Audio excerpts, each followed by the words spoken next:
tenemos a través de esta plataforma. Ya rompimos el hielo a la primera. La diferencia entre este y el anterior es que no va a estar el doctor Rebollo, que era quien me asistía con consultas y de alguna inquietud que podía tener cada uno mediante el chat. Así que yo voy a tratar de ir leyendo, si alguno tiene alguna consulta, ustedes interrúmpanme, y de ir evacuándolas a medida que vamos avanzando. En ese caso, Es decir, Mauricio, en ese caso, sí. los chicos que quieran hacerte alguna consulta, solo con mantener apretada la barra espaciadora van a poder hacer la intervención y cuando levanten el dedo se va a apagar el micrófono. Ah, buenísimo, perfecto, perfecto. Nos manejamos así, entonces mejor así yo hablo y me pueden interrumpir tranquilos y no me pierdo leyendo por ahí los comentarios que no estoy demasiado canchero con el sistema. Bueno, bárbaro. Arrancamos entonces. La vez pasada que nos reunimos estuvimos hablando del artículo 80, los homicidios agravados. Habíamos quedado que el inciso 1 lo dio el titular de forma presencial la vez que fue a Zárate. Nosotros hablamos brevemente del 1 en función de un trabajo práctico que habíamos hecho y arrancamos del 2 en adelante, llegamos hasta el número 7, que era el homicidio criminis causa, que era, a mi modo de ver, junto al primero, aquel que revestía alguna particularidad un poquito más compleja que los demás. ¿Alguien tiene alguna duda con respecto a los incisos que vimos la clase pasada para hoy arrancar del 8º en adelante?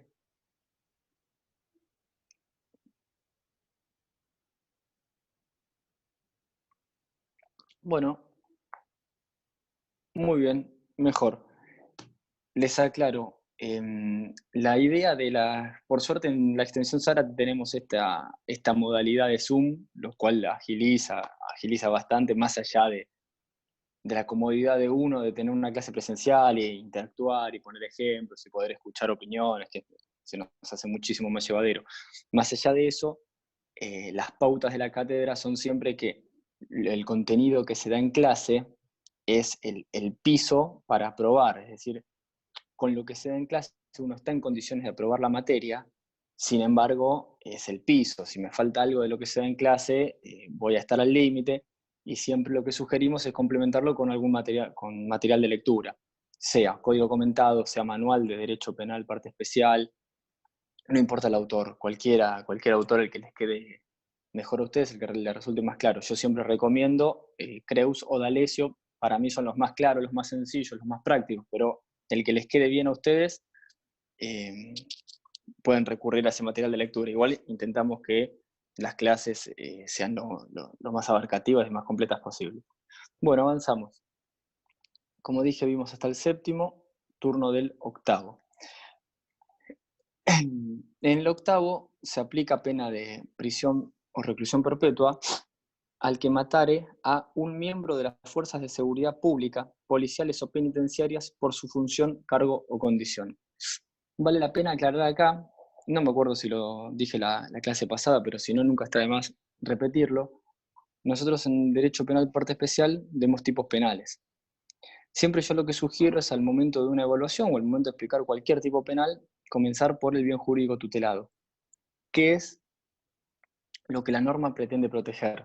Es decir, todo tipo penal es una conducta prevista por la ley, tipificada en el Código Penal, con un objetivo de proteger algún bien jurídico, ¿sí? Los delitos contra la vida, como ser 79, 80, en fin, lo que se protege justamente es la vida. Pero con una aclaración, una salvedad. El Código Penal protege la vida en un aspecto integral, desde la concepción hasta la muerte. Desde la concepción hasta el nacimiento están protegidas por una figura que es la figura del aborto. Desde el nacimiento hasta la muerte están protegidas por una figura que es la del homicidio. Esto quizá parece algo sencillo, no es tan sencillo cuando nosotros no podemos delimitar claramente cuándo es el momento del nacimiento, por una cuestión de que si yo mato a alguien ya nacido, tengo un monto de pena en expectativa altísimo. Si mato a alguien antes del proceso de nacimiento, tengo otro monto de pena en expectativa, que está en juego ni más ni menos que mi libertad siendo yo imputado. Por eso es importante determinar ese momento. El momento puntual lo vamos a ver cuando vemos la figura del aborto, si es que no la dio el doctor Rebollo ya.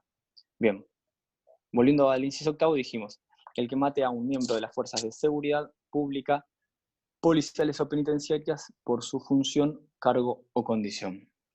Bien jurídico protegido, la vida humana. Sujeto activo en este tipo penal puede ser cualquier persona, y la característica de este tipo penal es que va a revestir una particularidad el sujeto pasivo. Se agrava entonces el homicidio, en este caso, por la condición particular del sujeto pasivo.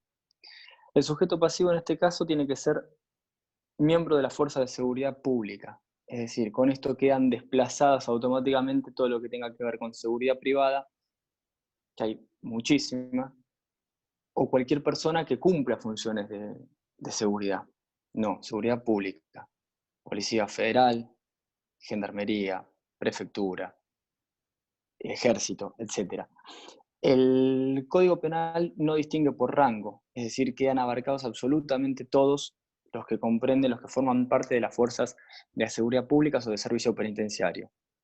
Jurisprudencialmente se ha alcanzado hasta inclusive a los cadetes, estudiantes de estas fuerzas, ¿sí? No, imagino que lo saben, si no, brevemente decimos que para que una persona pueda ingresar, por ejemplo, a la Policía de la Provincia de Buenos Aires, tiene que hacer, hoy por hoy, esto fue modificándose, pero hoy por hoy tiene que hacer un curso como cadete de policía que dura un año. Es un año internado con salida los fines de semana, con un control particular. Bueno, quien mate por su cargo o condición a uno de esos cadetes aspirantes a oficial de policía, también se va a ver inmerso en la figura del artículo 80, inciso octavo. El ataque debe tener motivo o ser en ocasión del ejercicio de sus funciones. ¿Esto qué quiere decir? Yo ahora me enojo con mi vecino al lado, no sé de qué trabaja mi vecino al lado, ¿sí? Discuto, agarro un cuchillo, lo mato, ¿sí? Una vez muerto mi vecino, me entero que él era policía. Bueno, claramente no aplica el agravante. Yo lo tuve que haber matado por su cargo o condición de policía. Esta reforma, no recuerdo exactamente la época, pero tiene que ver fue a principios del 2000, 2001, 2002, por ahí, tras un ferviente reclamo popular, por un lado de gatillo fácil, que es el inciso noveno que ahora vamos a ver, y por otro lado para darle, el legislador procuró darle mayor protección a aquellos guardianes de la ley, ¿sí? A aquellos que tratan de cuidar a la ciudadanía en general. Lo que seguro que busca la norma justamente es eso, es darle mayor protección a los agentes del orden. Repito que el sujeto activo debe conocer la condición de policía o miembro de la fuerza de seguridad, incluye servicio penitenciario. Bien, inciso noveno. Acá se agrava el homicidio cuando el sujeto activo, abusando de su función o cargo, fuere miembro integrante de las fuerzas de seguridad policiales o de servicio penitenciario. Esta reforma sí fue para principios del 2000, 2002, 2003, no lo recuerdo, y tuvo que ver con el reclamo de reiteradísimos casos de gatillo fácil. Lo que la ciudadanía reclamaba al Poder Legislativo era poner un control a las fuerzas de seguridad porque se estaban reiterando los casos de abuso de los oficiales de policía, donde terminaban con víctimas asesinadas por parte de los agentes del orden, quienes abusaban de su cargo o condición. Entonces, sí, decime. ¿Hola? Me parece que alguien quiere hacer una intervención y no lo escucho. Miguel se llama. Bueno, avanzo. Había dicho Ezequiel de mantener apretada la barra, cualquier cosa me volvés a interrumpir. En este caso, entonces, nuevamente el bien jurídico protegido es la vida. Acá se agrava por la condición del sujeto activo, ¿sí? El sujeto activo debe pertenecer a las fuerzas de seguridad públicas o servicio penitenciario, ¿sí? Y debe ser cometido en abuso de su función. El tema acá está determinar qué es abuso de su función, que es uno de los elementos del tipo. Abusa quien aprovecha las facilidades, que le otorga la condición que ostenta para cometer ese homicidio. Es decir, yo aprovecho las facilidades que tengo por mi condición de efectivo policial, sea penitenciario, sea funcionario policial, provincial, federal, no importa, aprovecho esa facilidad que tengo y haciendo uso aprovechando esa condición de policía que ostento, ¿sí? Mato a alguien. Fuera de los supuestos que esté abusando de mi condición, no queda mi conducta comprendida en los términos del inciso 9 del artículo 80. No queda comprendido en un homicidio agravado y pasará mi pena a ser de 8 a 25 años en los términos del 79. Ejemplos hay muchísimos de policías que han abusado de su cargo o condición y así han matado a personas. Y hay muchísimos ejemplos también donde funcionarios que no estaban en ejercicio de su función y que no mataron a nadie abusando de su cargo o condición, ¿sí? Han cometido asesinatos. Ejemplo, el que se les ocurra, pero un ejemplo. Yo soy funcionario policial, tengo una discusión con un amigo, ¿sí? Por un tema de monetario, por lo que se les ocurra a ustedes, ¿sí? Tengo una discusión con un amigo y en el medio de la discusión termino pegándole un martillazo en la cabeza y lo mato. Yo abusé de mi cargo o condición en absoluto. No usé mi arma reglamentaria, no me identifiqué como policía, la relación no tenía nada que ver con mi condición laboral, no estaba en la calle cumpliendo funciones, no estaba participando en un operativo, absolutamente nada. Lo maté fuera de lo que tiene que ver el ejercicio de mi función. Por lo tanto, mi conducta no quedaría comprendida en los términos del noveno. En cualquier otro supuesto sí quedaría comprendida y tendría una pena en expectativa de prisión perpetua. ¿Vamos bien hasta acá? Perfecto. El 10 es un artículo que está quizás un poco en desuso. Se agrava a quien mate a su superior militar frente a un enemigo o tropa formada con armas. Yo después de lo que pasó con la pandemia trato de no decir más que está en desuso porque hasta el cuatrimestre que viene el delito de que tenga que ver con la circulación de una pandemia, honestamente casi no lo dábamos porque era inimaginable y hoy por hoy es lo que hablamos todo el día, todos los días. Así que ya veo que el cuatrimestre que viene estamos hablando de este artículo, de este inciso.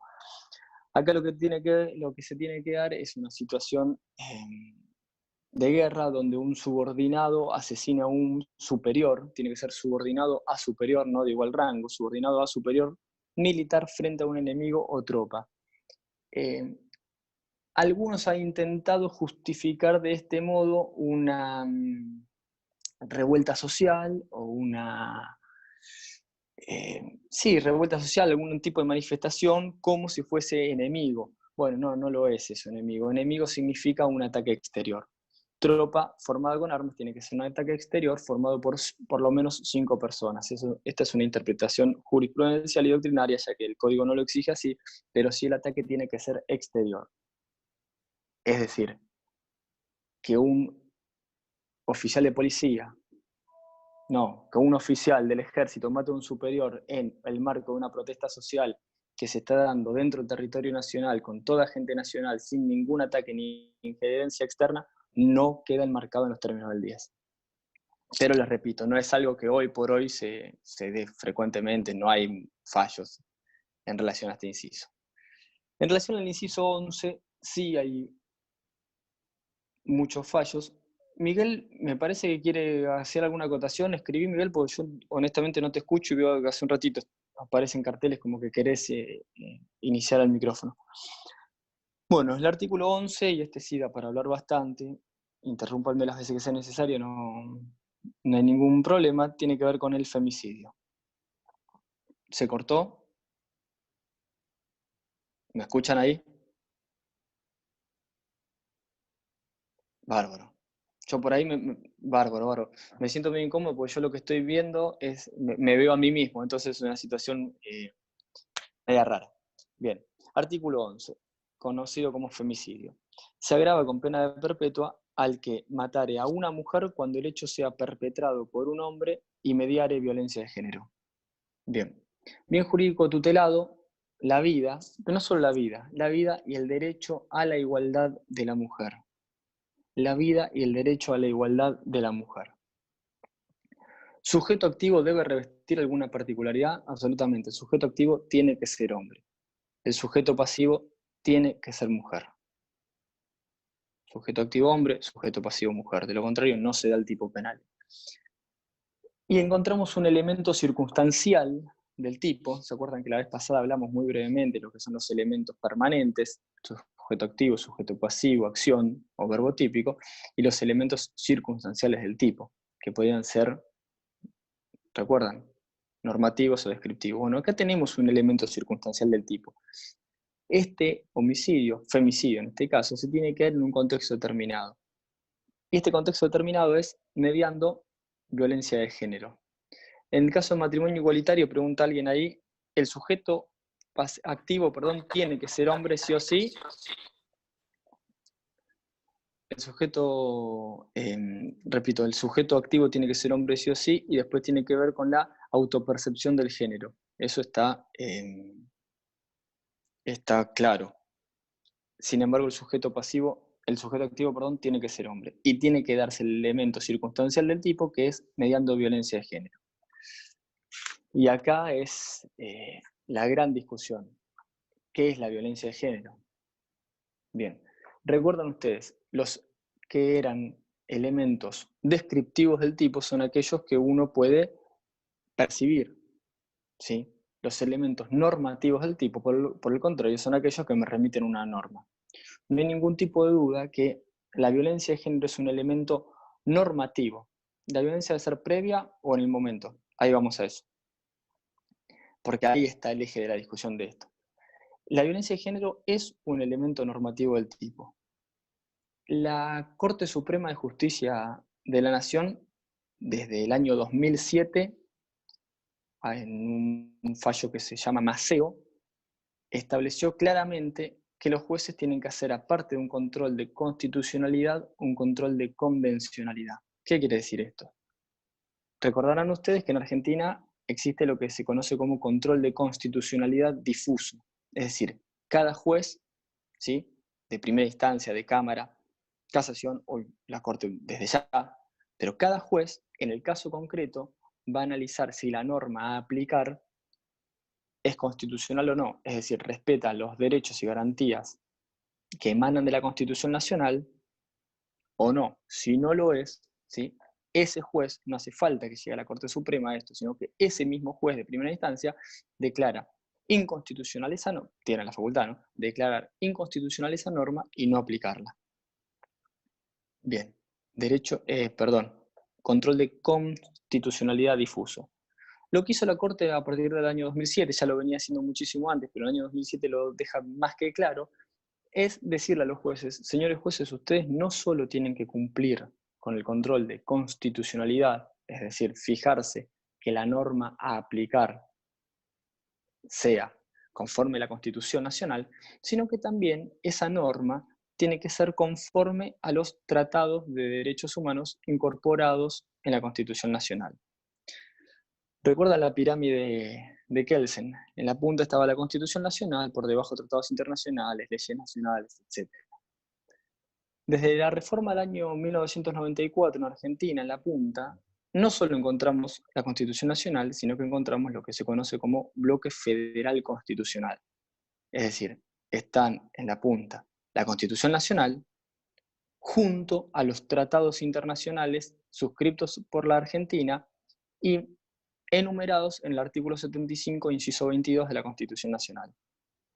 Todos esos tratados que están allí enumerados, ¿sí?, que fueron votados por el Congreso conforme la forma que establece la propia Constitución Nacional, con una mayoría especial, etc., ¿sí?, forman parte del texto de la Constitución Nacional.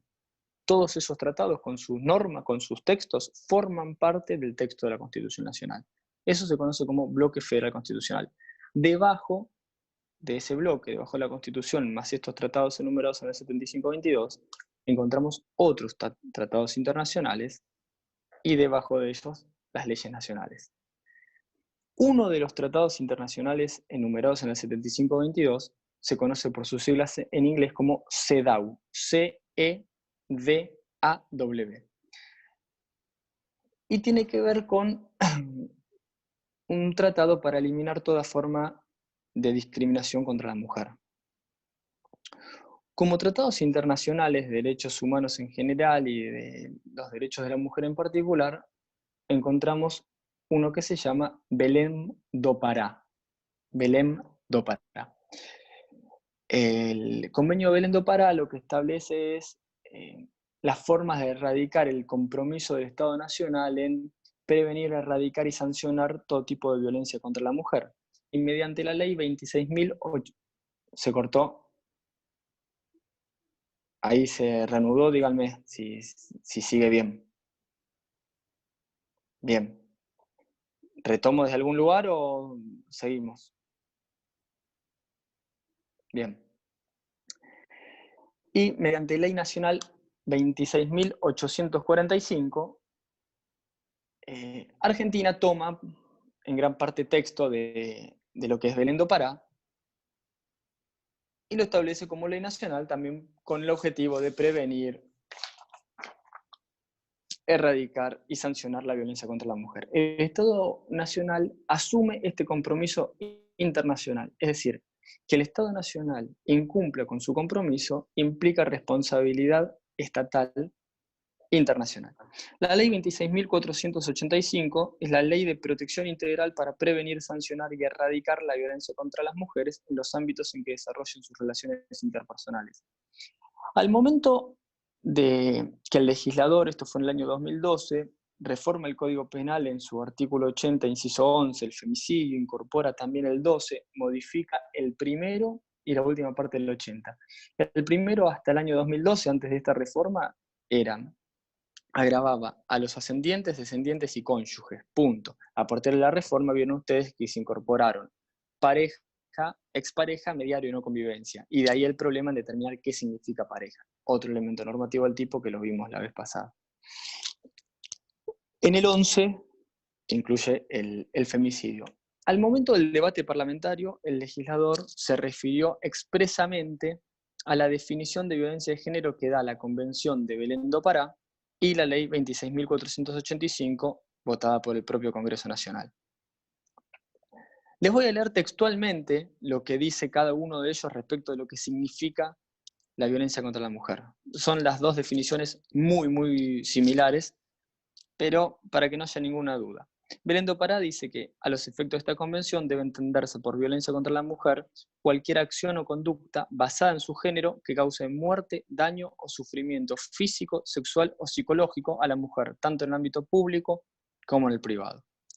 La ley 26.485 define como violencia contra las mujeres toda conducta, acción u omisión que de manera directa o indirecta, tanto en el ámbito público como en el privado, basada en una relación desigual de poder, afecte su vida, libertad, dignidad, integridad física, psicológica, sexual, económica o patrimonial, como así también su seguridad personal, queda comprendidas las perpetradas desde el Estado o por sus agentes.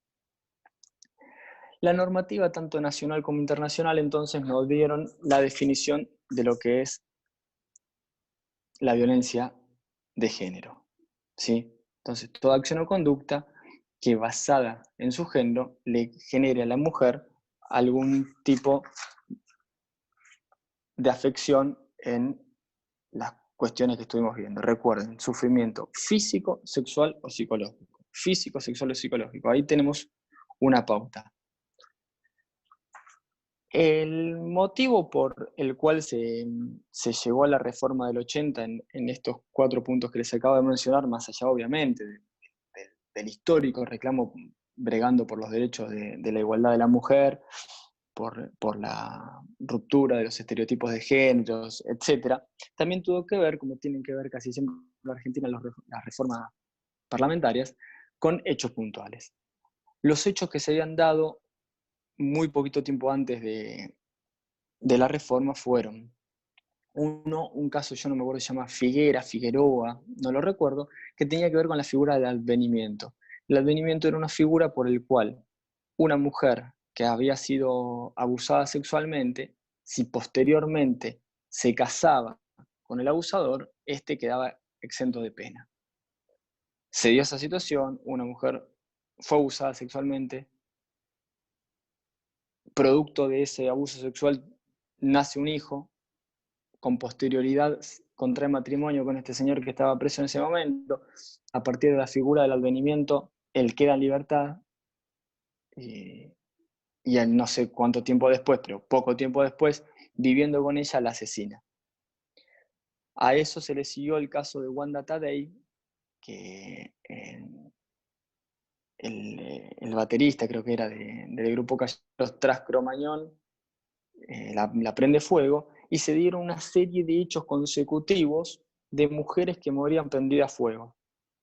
Una serie de hechos consecutivos hasta que sale esta reforma. ¿Cuál es la gran inquietud acá? ¿Cuál es la gran discusión respecto al femicidio? No hay duda que tiene que ser de un hombre contra una mujer y tiene que mediar violencia de género. En los casos en que la violencia de género era preexistente, sea porque ellos eran pareja o no, marido, mujer o no, ¿sí? No hay ninguna duda que tenía que haber un conocimiento previo. Tenía que haber un conocimiento previo mediante el cual esta persona, este hombre, genera un sufrimiento físico o psíquico a la mujer. Mediando ese sufrimiento físico o psíquico, es decir, ejerciendo violencia de género contra ella, la mata. Sin embargo, yo acá me gusta hacer la aclaración que difícilmente este supuesto no se vería comprendido en los términos del primero, del inciso primero del artículo 80. Es decir, si ellos eran pareja, encuadran el 80 primero. Si eran marido y mujer, encuadran el 80 primero. Si tenemos alguna duda de si eran pareja o no, bueno, ahí sí aplica. Tenemos que ver si me dio violencia de género o no. ¿Sí? Ahora bien, a raíz de esto, sé que gran parte de la doctrina lo que exige es que, o lo que dice, es que debe existir un conocimiento previo entre víctima y victimario de este modo. Si no existía un conocimiento previo entre víctima y victimario, difícilmente el hombre pudo haber ejercido violencia de género contra la mujer. ¿Está claro hasta acá?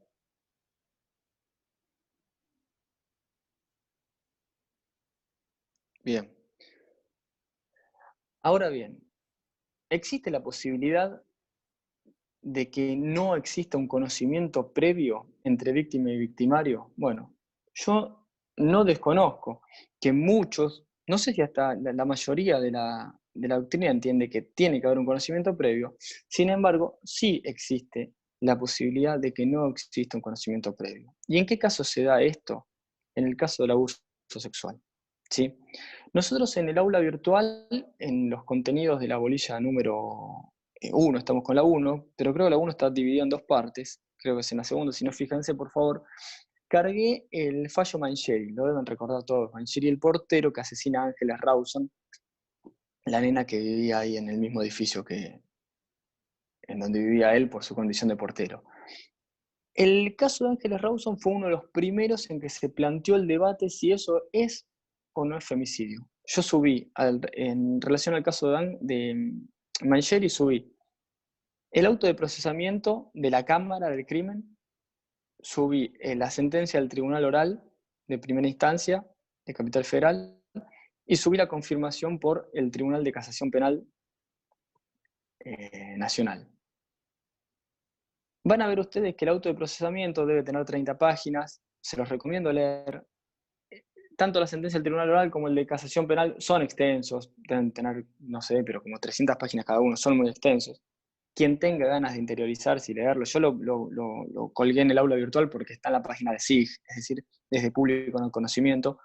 Quien quiera leerlo, bienvenido sea, es muy llamativo tanto los planteos que hizo la defensa como la contundencia de la prueba que hay en contra de Mancheri, bueno, es interesante.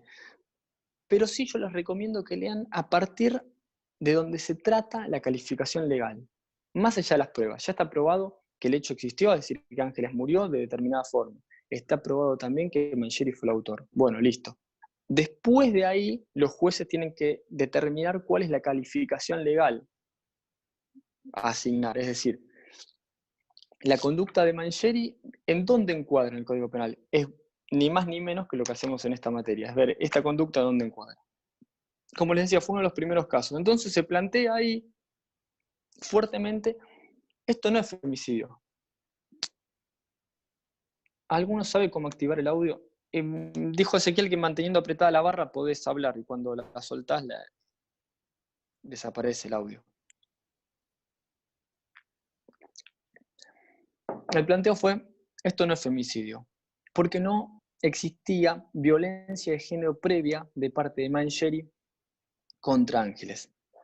Bueno, en los tres organismos, tanto en la Cámara del Crimen, en el Tribunal Oral, como en la Cámara de Casación Penal, se da el debate. Sin embargo, yo les sugiero que lean el procesamiento de la Cámara, porque ahí están muy claras las posturas que existen al respecto.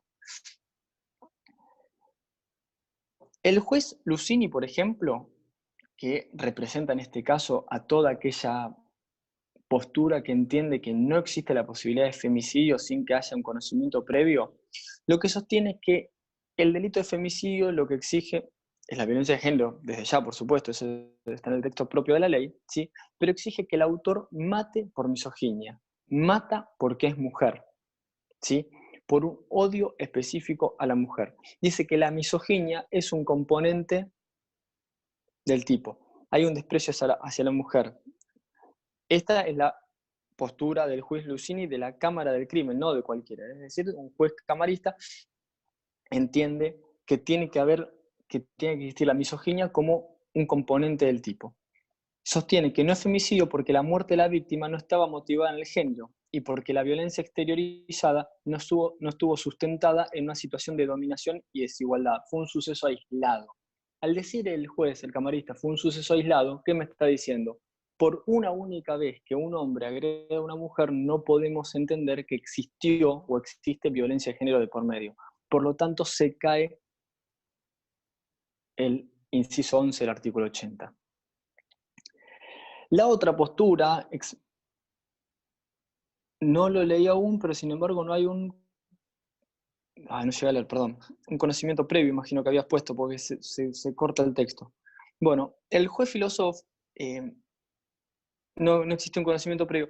Claro, el tema de conocimiento previo, imaginemos que Ángeles sí lo conocía a Mangieri de todos los días saludarlo. Bueno, a lo que nos referimos con conocimiento previo no nos referimos a eso, ¿sí? De hola, hola, no. Cuando nos referimos a conocimiento previo nos referimos a que ejerció violencia de género previamente contra ella, ¿sí? Es decir, que fue más allá del conocimiento del saludo cotidiano, sino que la forma de ejercer violencia de género se daba reiteradamente. En este caso, por las constancias de la causa, fue un hecho aislado. No existieron, o al menos no están probados ni alegados, hechos previos de ataques de parte de Mangieri hacia Ángeles. Se trató de un suceso aislado absolutamente, que nada tenía que ver con los comportamientos previos ni de uno ni del otro. El juez filósofo disiente con el juez anterior al momento de confirmar el procesamiento de Mangieri por femicidio. A él lo procesan por femicidio. ¿Y qué dice? Que existen, conforme a la normativa que acabamos de leer, nosotros leímos la definición de violencia de género tanto de Belén do Pará como de la 26485, existen tres tipos de violencia, dice el doctor filósofo. Existe la violencia física, no hay ninguna duda con la violencia física, consiste en el golpe, en el ejemplo claro, pero es la que se emplea contra el cuerpo de la mujer, ¿sí? Provocando daño, dolor, etc. Existe la violencia psicológica, es la que causa daño emocional, ¿sí?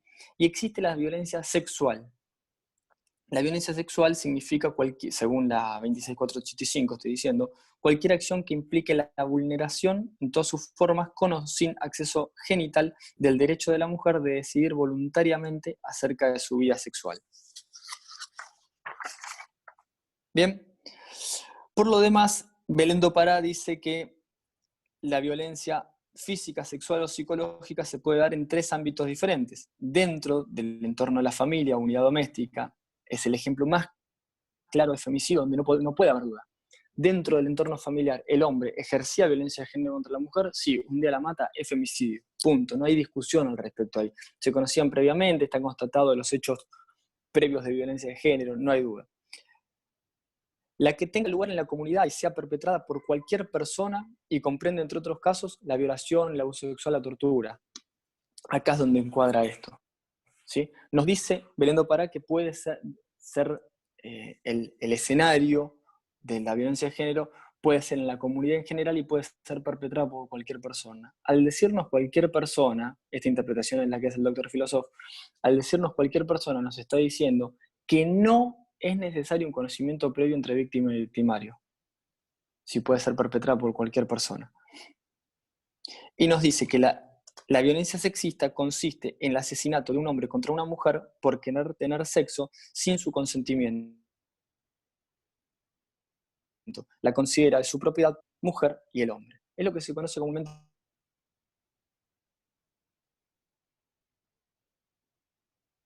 como cosificación, ¿sí? Complementando la mayoría de la Cámara del Crimen, del Tribunal Oral y también de la Cámara de Casación Nacional, lo que entiende es que en los casos de abuso sexual, el homicidio se termina dando porque el hombre quiere quiere abusar sexualmente de la mujer y no lo logra, sin su consentimiento por supuesto, y no lo logra porque hay una resistencia por parte de ella. Es decir, la termina matando por esa resistencia, ¿sí? No es que la termina matando por otra cuestión, la termina matando porque no hace lo que quiere. El fundamento del agravante, dice la Cámara, es que la manera que tienen las víctimas para evitar la agresión del autor es sometiéndose a su voluntad. Por lo tanto, son muertas por no someterse. Es ese sometimiento y la cosificación la clave para entender el femicidio y la violencia de género. Es decir, encontramos un hecho aislado donde una persona por primera vez ejerce violencia de género contra una mujer. ¿De qué forma? Violencia sexista. Quiere someterla a su voluntad para satisfacer sus deseos sexuales, frente al no sometimiento, frente a la resistencia de ella, la mata. ¿Se da la violencia de género? Bueno, ya vimos. Gran parte de la doctrina entiende que no, porque no había conocimiento previo. Sin embargo, 2 jueces contra 1 entienden que sí, que el hecho de la cosificación encuadra en lo que es la violencia sexista y por lo tanto se da el componente del agravante. Y agrega, el Código Penal no exige conocimiento previo, no dice mediar violencia de género, punto. No dice que se tenían que conocer previamente. No exige la misoginia, que en todo caso, quien mate por odio a la mujer, quien mate a una mujer por el hecho de ser mujer, quedaría comprendido en los términos del cuarto. ¿Se acuerdan ustedes que era por placer, codicia, odio racial? Bueno, de género o a la orientación sexual. Quien mate a la mujer por ser mujer, queda comprendido en el cuarto. ¿Está?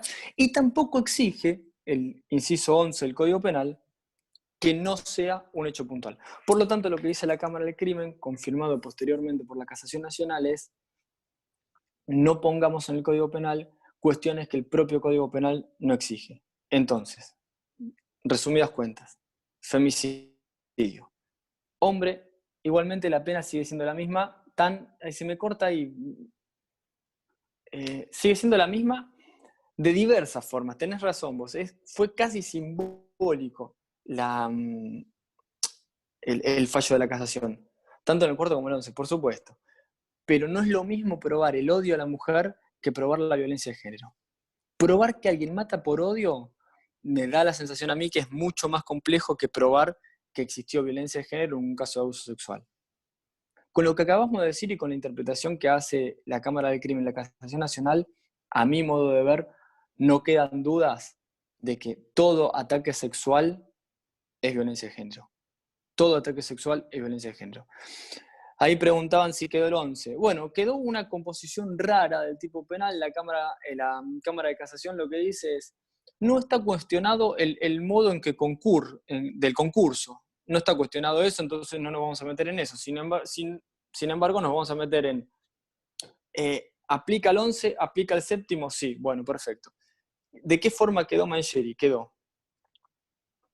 Recuerdan ustedes que el séptimo de crímenes causa era para o por un delito, tenía que existir una conexión ideológica para consumar un delito, para perpetrar el delito, facilitarlo, etcétera, o por no haber podido lograr el fin propuesto, relacionado con otro delito determinado. Ese otro delito determinado, en este caso, era un abuso sexual con exceso carnal. En concurso real con homicidio agravado, crímenes causa. Él la mata por no lograr el fin propuesto. ¿Sí? Y agregan, en concurso ideal con femicidio. La pena iba a ser la misma. Definitivamente, a Mancheri le cabía la perpetua desde el punto de vista del 87º. Ahora bien, Por eso yo les digo, casi simbólicamente se trató el tema del femicidio y se concluyó de este modo. ¿Sí? Generalmente cuando se da o cuando se trata el tema femicidio se hace hincapié en que tenía que existir un conocimiento previo, porque difícilmente podía haber violencia de género entre víctima y victimario si no se conocían previamente. ¿Cómo hago yo para ejercer violencia de género contra una persona a la cual no vi nunca? Bueno, está esta hipótesis, la hipótesis del ataque sexual. ¿Sí? Hasta ahora, al menos yo no lo vi, me parece que no existe, pero sería un buen caso para analizar la violencia de género laboral, desde el punto de vista laboral, psicológico, pero laboral, ¿sí? Que nunca superó la fase de agresión psicológica o económica, siempre quedó en eso, ¿sí? Y que un buen día el empleador mata a la empleada. ¿Sería femicidio o no sería femicidio? ¿Hubo violencia de género previa o no hubo? Bueno, fallos al respecto no encontré en función de las definiciones que da Belén do Pará y la 26485. Yo entiendo que estaría alcanzada la conducta por el tipo del femicidio. Pero bueno, sería un caso interesante que se plantee en términos de laboratorio, no en términos reales, ¿no?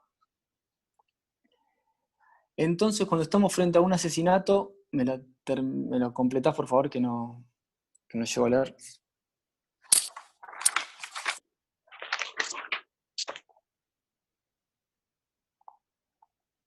De una mujer en ocasión de ataque sexual, imagino que me estás preguntando si es, a ver si pongo, sería siempre femicidio. Yo entiendo que sí. Yo entiendo que todo ataque sexual implica la cosificación de la mujer y por lo tanto es violencia de género. Si se da de un hombre contra una mujer en un contexto de violencia de género, ¿sí? Entiendo que es femicidio. Igualmente eso, el abuso sexual seguido de muerte también tiene una pena de perpetua, es decir, si no se puede encuadrar por un lado, se podría encuadrar por el otro. Está bien la pregunta porque acá estamos analizando tipo por tipo, no estamos tratando de dar una respuesta punitiva a un caso concreto, pero de uno u otro modo tendría pena de perpetua esa persona. Hasta acá con el femicidio. ¿Estamos bien? Bien. Sugerencias, si el día que lleguemos a tener los exámenes, que honestamente no sé cuándo va a ser, bien jurídico protegido, por supuesto, característica particular del sujeto activo, tiene que tener una característica particular, que es ser hombre, característica particular del sujeto pasivo, tiene que ser mujer, y en cuanto al elemento circunstancial del tipo, mediando violencia de género, la explicación de que es un elemento normativo, no lo sacamos de lo que a mí me parece que es la violencia de género, porque estamos muy acostumbrados a escuchar que, y para mí violencia de género es el cachetazo, otra cosa no, para mí la violencia de género es la que ejerce el marido contra la mujer, el noviecito contra la noviecita no. Es decir, yo escucho mucho de esos comentarios. Bueno, esos comentarios los dejamos de lado y nos abocamos a los comentarios que podemos hacer como estudiante de Derecho tercer año, que son, bueno, hay una norma que me da de la definición de violencia de género, la norma es esta, la definición es esta. Y recuerden, 3 tipos de violencia de género, ¿sí? Física, psicológica, sexual o sexista. Estamos hasta acá, bien. El inciso 12 castiga con pena de perpetua a quien matare con el propósito de causar sufrimiento a una persona con la que se mantiene o ha mantenido una relación en los términos del inciso primero. Si el sujeto pasivo es físicamente un hombre, y me quedé ahí.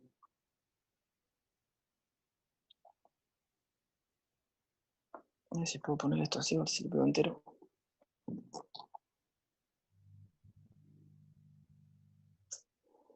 Si de nuevo, por favor, si el sujeto pasivo es físicamente un hombre y...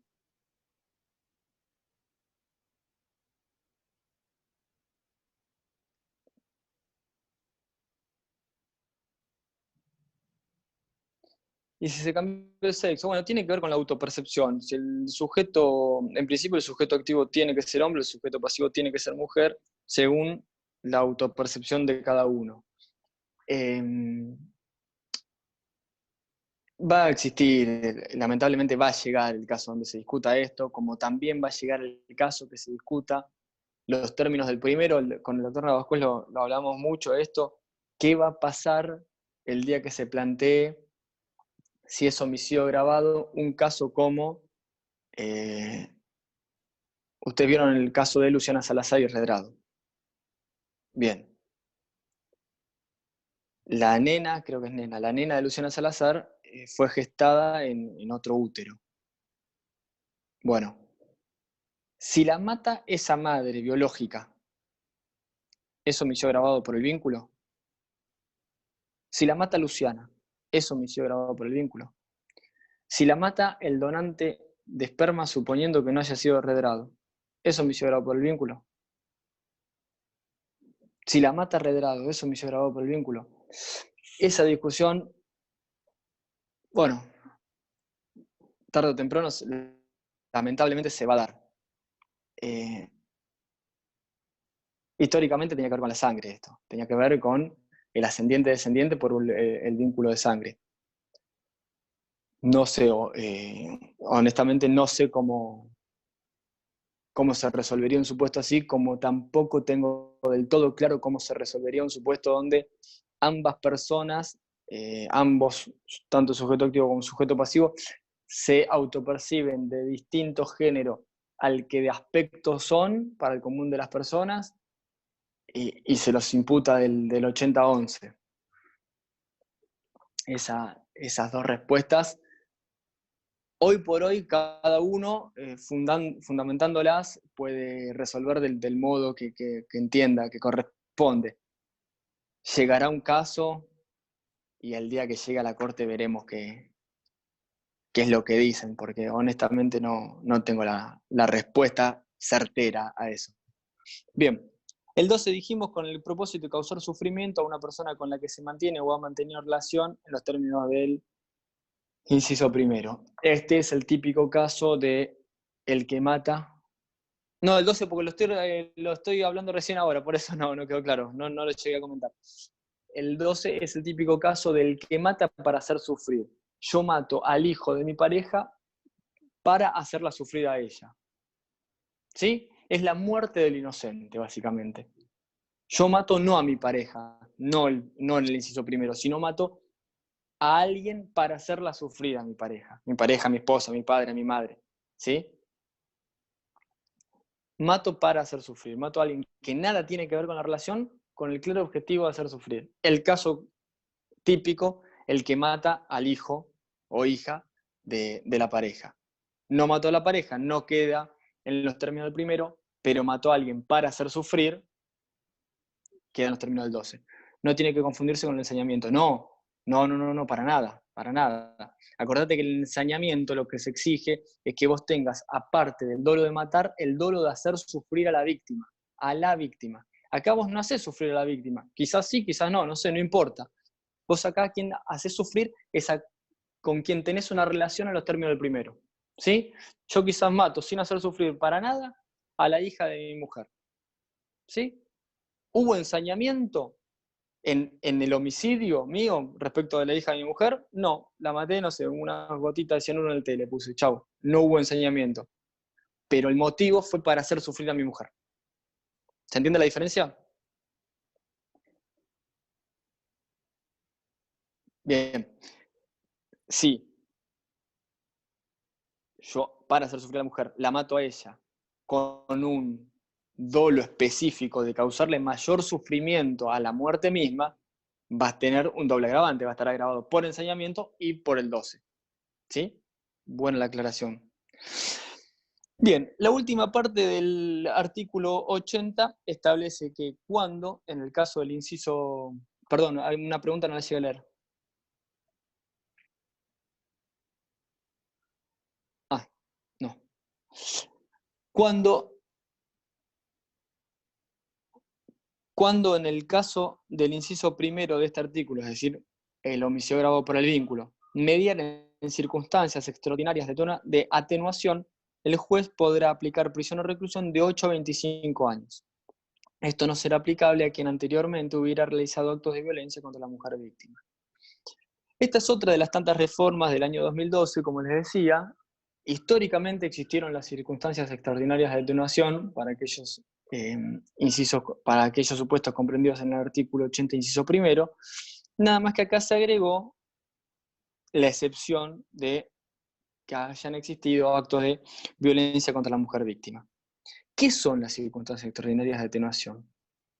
Es muy común que se confundan las circunstancias extraordinarias de atenuación con la emoción violenta. Bueno, no es lo mismo. No es lo mismo fundamentalmente cuando vemos la emoción violenta, que es el artículo que sigue, por el monto de pena.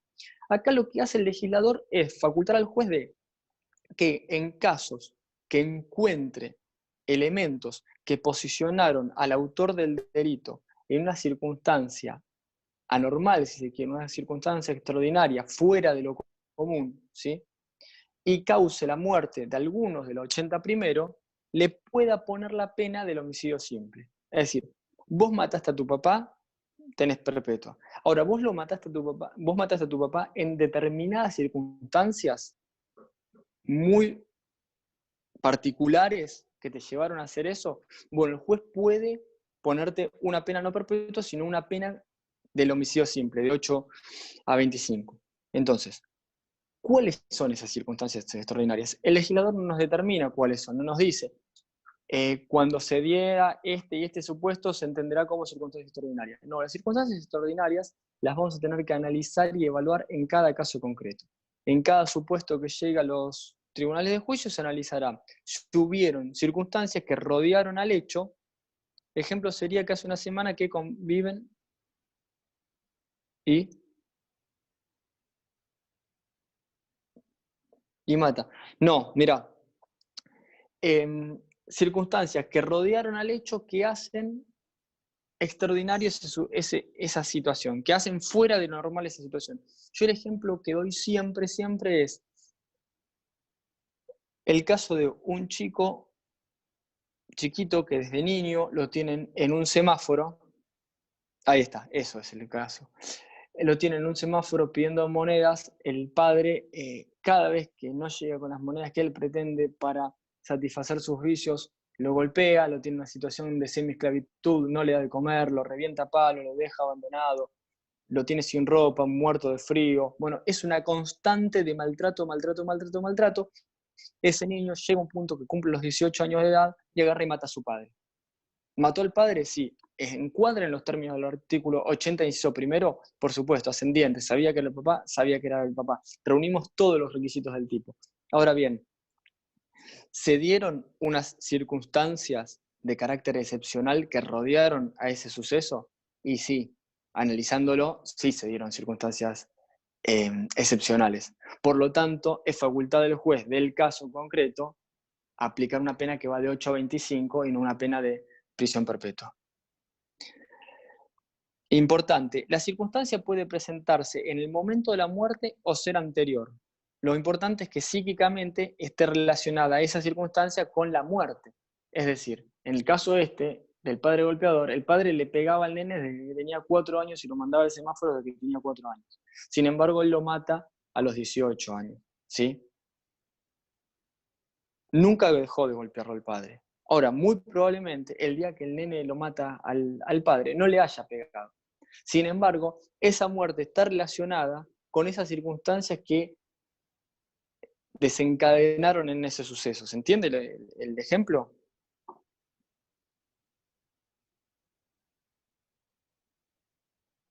Bárbaro. Históricamente, al menos cuando yo cursé esta materia, hace como, qué sé yo, como 15 años más o menos, el ejemplo que se ponía era del hombre que llega a su casa y ve a su mujer acostada con su amante. Bueno, bajo ningún punto de vista esa situación puede encuadrar en el 80 primero. El legislador fue cauto y estableció una clara excepción. No será aplicable a quien anteriormente hubiera realizado actos de violencia contra la mujer víctima. Es decir, vos realizaste actos de violencia, bueno, el día que mates a esa mujer víctima, nunca van a poder ser consideradas circunstancias extraordinarias de atenuación todo lo que rodeó al hecho. Nunca. Hay una clara excepción a las circunstancias extraordinarias de atenuación. Por lo tanto,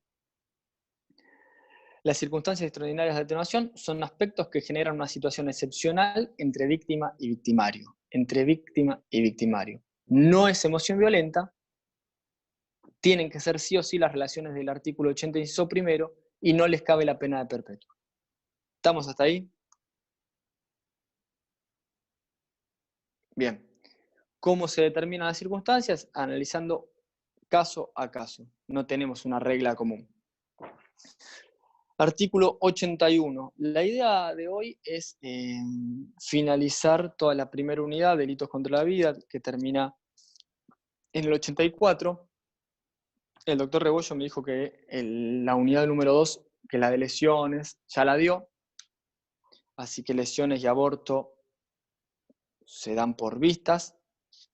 Y si yo llego con el tiempo, arrancaría la bolilla número 3, que es la de delitos contra el honor. Vamos a ver cómo estamos, pero todos estos temas que estamos hablando ahora, femicidios, circunstancias extraordinarias, ahora que vamos a ver emoción violenta, trato de ser pausado y preguntar si hay dudas, porque son temas importantes para la materia y que comúnmente se preguntan en el examen. Así que por los dos lados trato de que queden bien claros.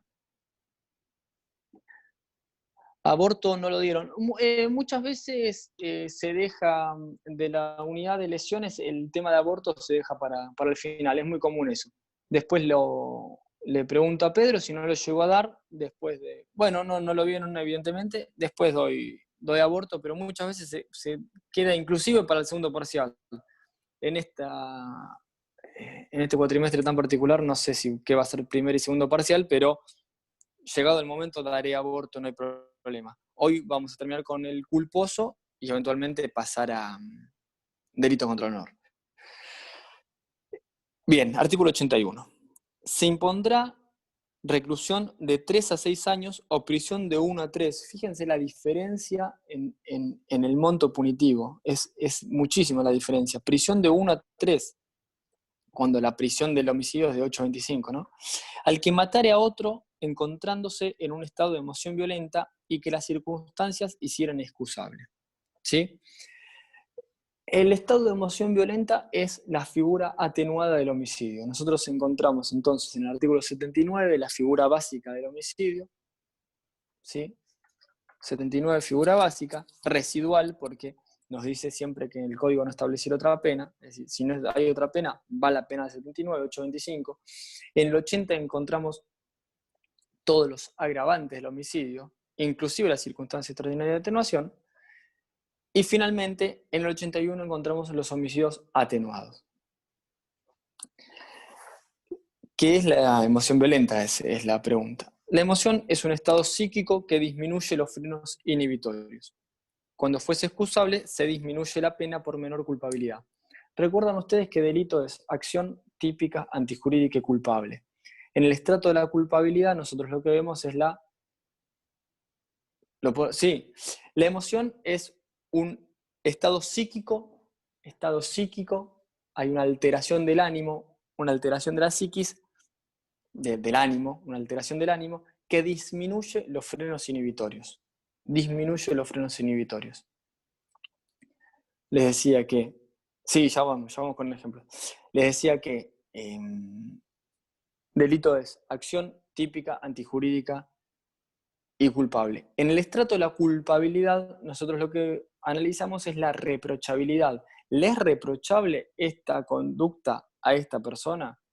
La acción la tenemos comprobada, que está tipificada, lo tenemos que tener comprobado, que sea antijurídica, que no tenga algún permiso, tiene que estar comprobado, y vemos si le es reprochable o no. ¿Sí? Bueno, el estrato de la culpabilidad, lo que encontramos en la emoción violenta, es una culpabilidad disminuida. Culpabilidad disminuida. ¿Cuáles son los requisitos de la emoción violenta? El primero es el estado emocional, que haya una conmoción del ánimo, tener el ánimo alterado. El segundo es que haya una violencia en esa emoción, ¿sí? Hay una disminución de los frenos inhibitorios. Pregunta que se suele hacer siempre. ¿Esta disminución de los frenos inhibitorios alcanza a la inimputabilidad de la persona? ¿Alcanza a que la persona no comprendía lo que hacía al momento del acto?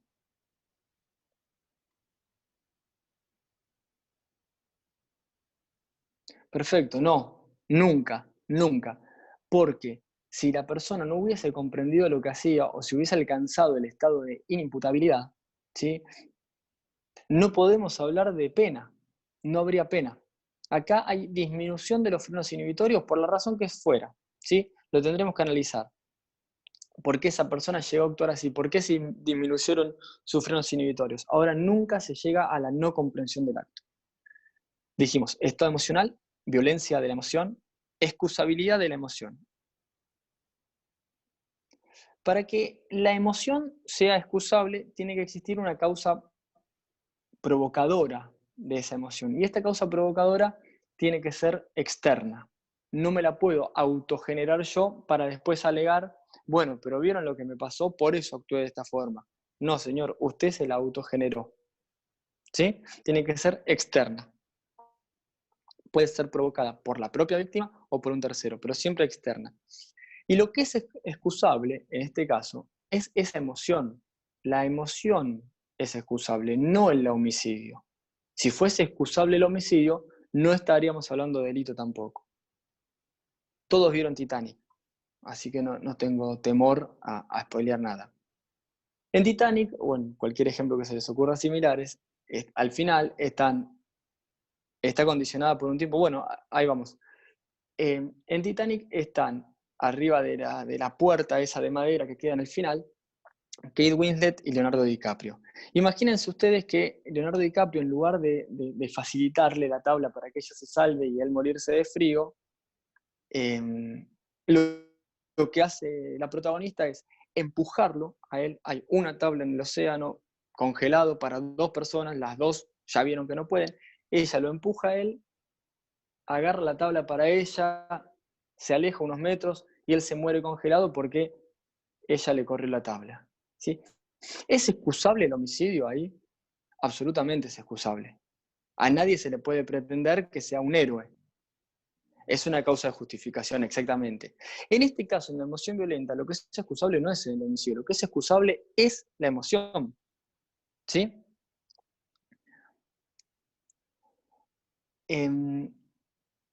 Ejemplos. Ejemplos. Imagínense ustedes que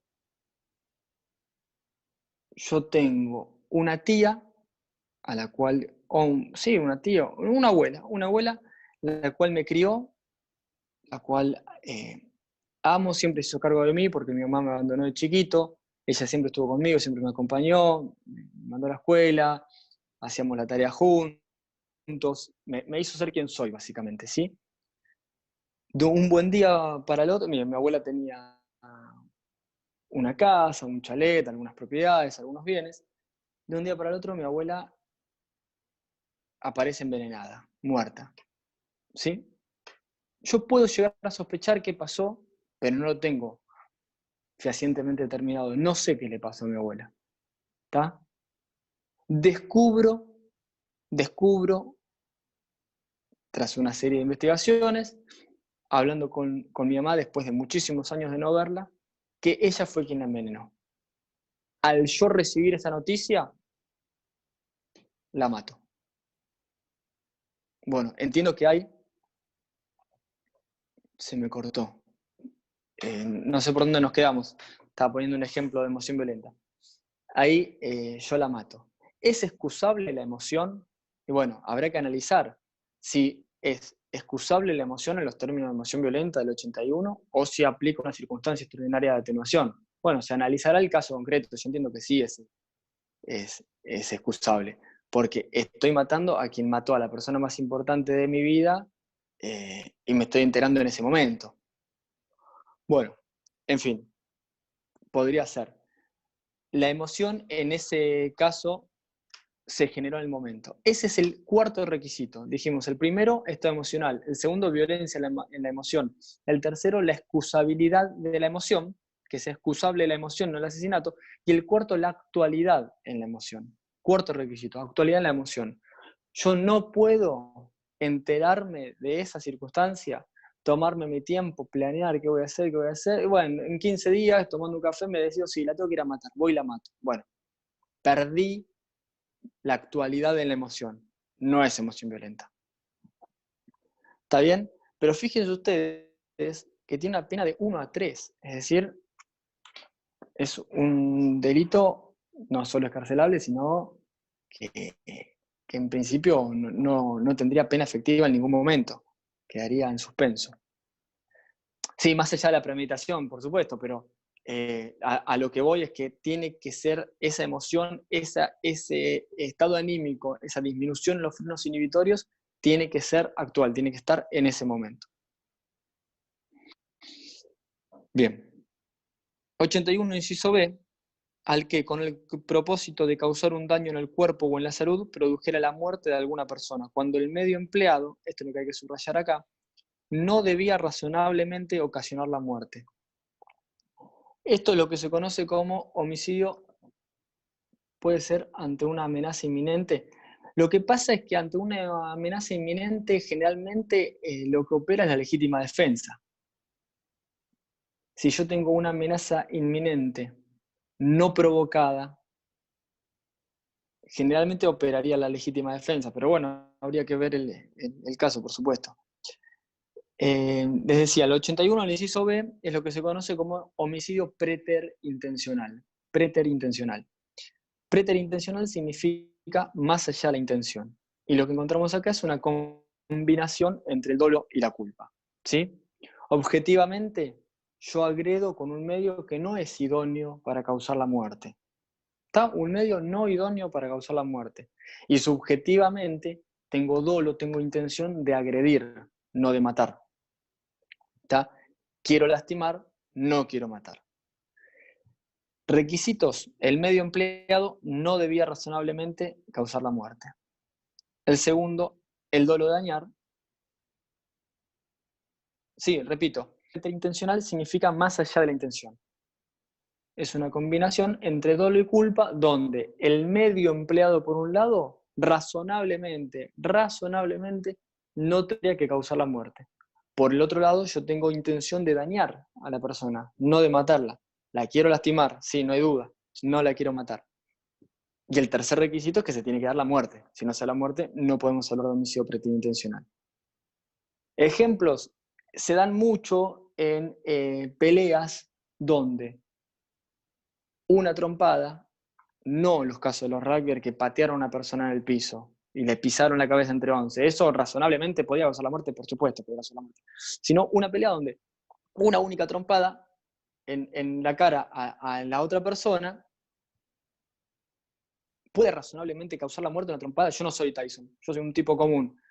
Le pego una piña al otro. Sí, razonablemente no le puedo causar la muerte. Sin embargo, tengo la desgracia de que por alguna cuestión esa persona se muere, ya sea se da en la cabeza contra el cordón, ya sea que tenía previamente un cuadro de salud que lo alteró a tal punto que ocasionó la muerte.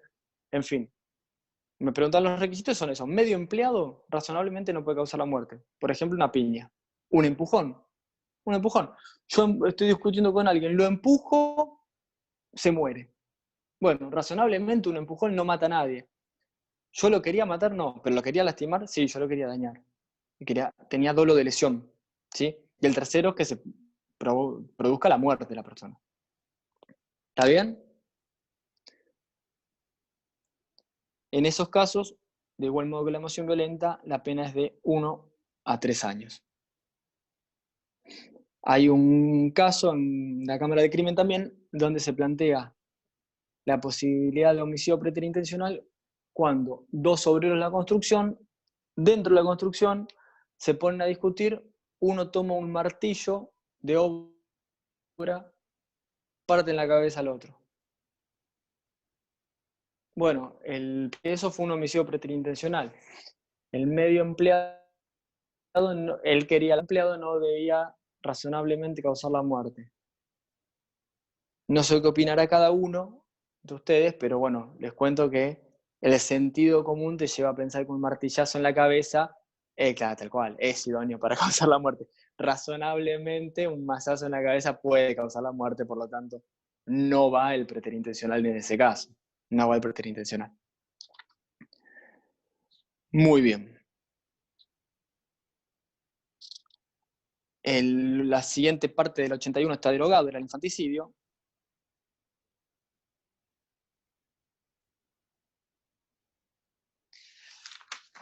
Y pasamos al artículo 83, que es la instigación al suicidio. ¿Vamos bien hasta acá? Bien. Instigación al suicidio. El Código Penal argentino no castiga el suicidio en sí mismo, ¿sí? No está castigado al suicidio, no se castiga al suicidio, no está castigado el suicidio como agresión a uno mismo, sino que está castigado la instigación al suicidio. El artículo 83 dice que se aplica prisión de 1 a 4. Fíjense ustedes que tiene más que el homicidio en estado de emoción violenta, de 1 a 4 al que instigare a otro suicidio o le ayudare a cometerlo, si el suicidio se hubiese tentado o consumado. Bien jurídico protegido es la vida, por supuesto. Sujeto activo puede ser cualquiera. Sujeto, y el caso Nisman creo que no es un ejemplo para nada, para poner en ningún tipo penal, porque no hay certeza. Yo la verdad que no sé en qué está la causa. Es un caso, no me animo a poner ejemplos porque no sé en qué está, honestamente. Sujeto pasivo no puede ser cualquier persona, tiene que ser una persona que comprenda lo que hace, una persona que comprenda lo que hace. Si la persona no comprendiese, si la persona que yo instigo no entiende lo que hace, yo lo estaría utilizando como un instrumento, ¿sí? Por lo tanto, no hay instigación ahí, por lo tanto, ahí hay homicidio. Ahora vamos a ver. Hay que diferenciar acá entre la ayuda al suicidio, quien ayude o instiga al suicidio, y el homicidio consentido por la víctima. El caso de, por favor, matame porque estoy agonizando, tengo una enfermedad terminal, no quiero estar más en esta situación, etc. Y yo a ese familiar que me lo requiere, que me lo pide como un favor, como la última manifestación de voluntad, me pide que lo mate y yo lo desconecto y se muere. Eso no es ayuda al suicidio, eso es homicidio. ¿Está bien? La ayuda al suicidio en los términos del 83 comprende dos acciones posibles. La primera, instigar, pero no instigación en los términos de la participación criminal que vimos en la primera parte de derecho penal, porque ahí se utiliza otro como instrumento, sino instigación en los términos de convencer o persuadir. ¿Sí? Instiga a quien convence a otro a que se suicide. ¿De qué modo lo puedo convencer o lo puedo persuadir? Bueno, el Código Penal no establece ningún modo, es decir, absolutamente todos los modos, todos los medios son válidos. Yo lo puedo convencer mediante carta, mediante redes sociales, mediante conversaciones por Zoom, mediante conversaciones en vivo y en directo. No se elimina la voluntad del sujeto pasivo. El sujeto pasivo toma la decisión, pero yo lo instigué.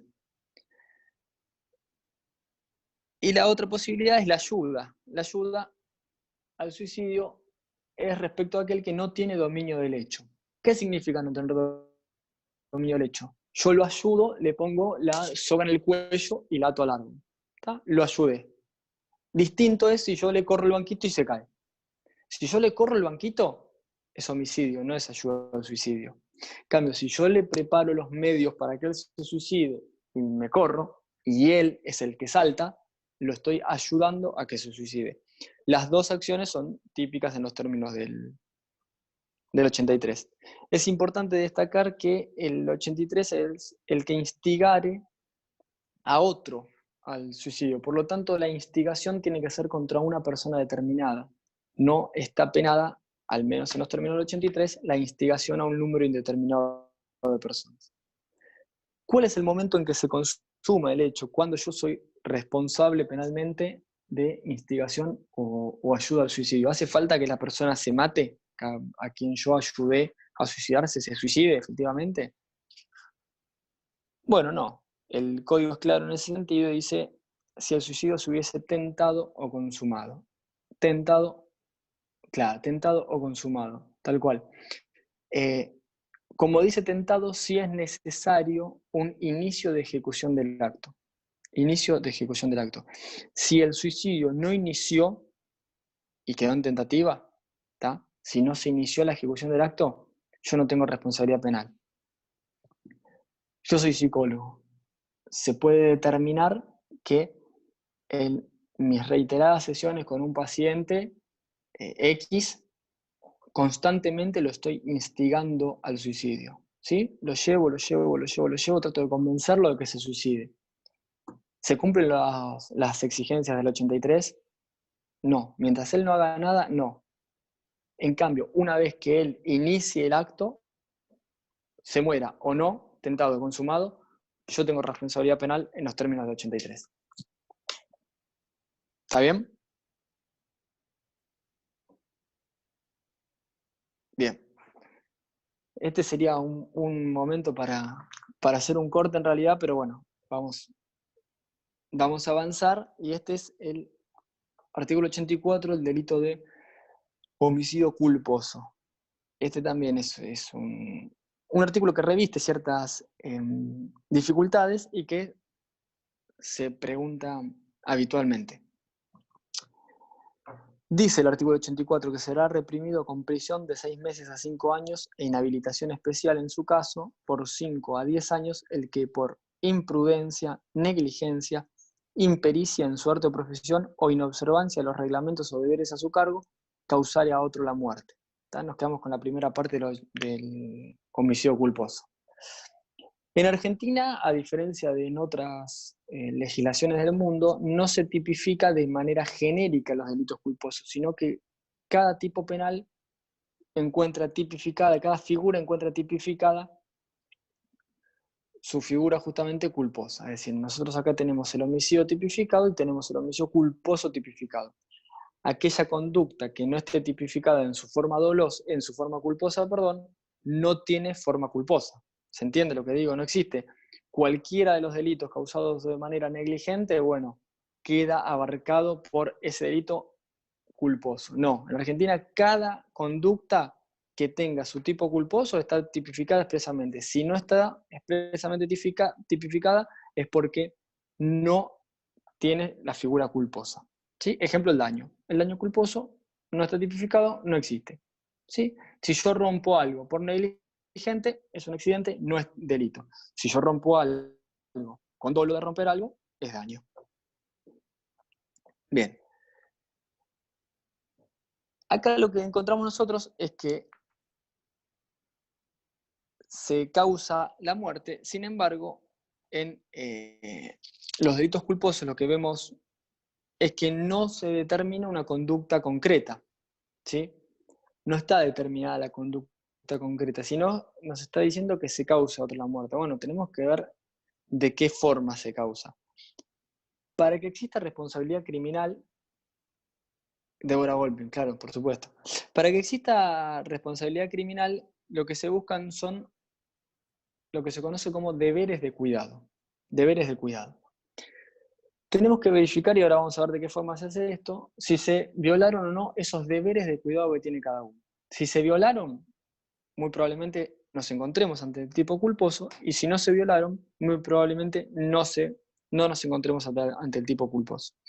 Nuevamente, bien jurídico tutelado es la vida, sujeto activo del primer párrafo, el homicidio culposo genérico del primer párrafo es cualquier persona, sujeto activo es cualquier persona, y la acción acá nos da una serie de pautas que se resumen, me parece a mí, en la violación de un deber de cuidado. ¿Sí? Lo que se busca es determinar si se violó un deber de cuidado. ¿De qué modo? Siendo o negligente o imprudente. El código nos habla de impericia en arte o profesión, que me parece que queda abarcada, sea por la negligencia o la imprudencia. Más allá de eso, lo vamos a ver porque el código lo establece. Negligente es aquel que tiene falta de precaución, es aquel que hace de menos. ¿Sí? Yo para ser diligente tengo que tomar determinados recaudos, si hago de menos, soy negligente. Imprudente es aquel que hace de más, ¿sí? La impericia en el arte o profesión me parece que queda abarcada por cualquiera de otras dos, pero la falta de pericia sería lo determinante para la impericia. Ahí hablaron de Débora Volpi. En las actividades reglamentadas o legisladas, como ser la medicina, como ser el tránsito vehicular, ¿sí? Es más sencillo verificar si hubo una violación al deber de cuidado o no, porque vamos a ver si caso Débora Volpi,